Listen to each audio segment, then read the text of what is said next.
Pin benar ka Pro ya kerteng jungi katwe ngut ki players ki bala Syajid hakane ka World Best 11 arjara pusan ya ka bala Tebudhi da ki para players. Ku player pi ki polo ki para jor baro ki baju sngap tenar basngap ya ki video hakane ka channel. Pin benar ka Pro ya kerteng jungi katwe ngut ki World Best players ya ki bala Tebudhi da ki para players. Ku player pi polo ki para jor baro ki baju sngap tenar basngap ya ki video hakane ka channel. Ka Pro kala depan pelaj pemnaya kerteng jungi katwe ngut ki players ki World Best player arjara pusan. Ha kabaya kadeka shortlist kala depan berbena ya kerteng jungi arpun rengut ki player nadu ke arpun new trik Oktober arjara pusan ha kabaya kerteng jungu Messi bat Ronaldo kila syakan tuplang. Henry hakane ke risol bala berbena da ka Pro nin kasngi ka lai tarik November arjara pusan.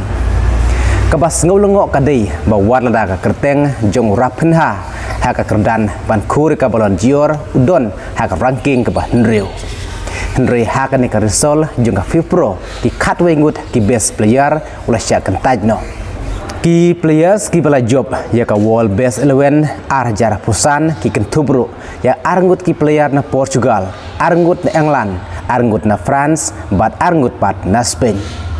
Tin nak kini arpun rengut ki player ki syakan tup haka shortlist. Tim tatung na pejno ya kini katwe ngut ki bala Syajid kum ki World Best player arjara pusan kat kum naka Pro. Urang apkol bala Syajid syakan ka World Best 11 Udayu Gianluigi Donnarumma nakari Italy ubay lekai haka klub PSG syaka klub Manchester City. Nang ta ki langut ki defenders ki day. Virgil van Dijk ubay lekai haka klub Liverpool ubadai nakari Netherlands. Nang tau Nuno Mendes ubadai nakari Portugal ubay lekai haka klub PSG. Nang tau Achraf Hakimi nakari Morocco ubay lekai haka klub PSG. Nang ta ki sambut ki player ki badai ki midfielders pat ki dai kine. Jude Bellingham nakari England ubay lekai haka klub Real Madrid. Nang ta Cole Palmer nakari England ubay lekai haka klub Chelsea. Nang ta Pedri nakari Spain ubay lekai haka klub Barcelona.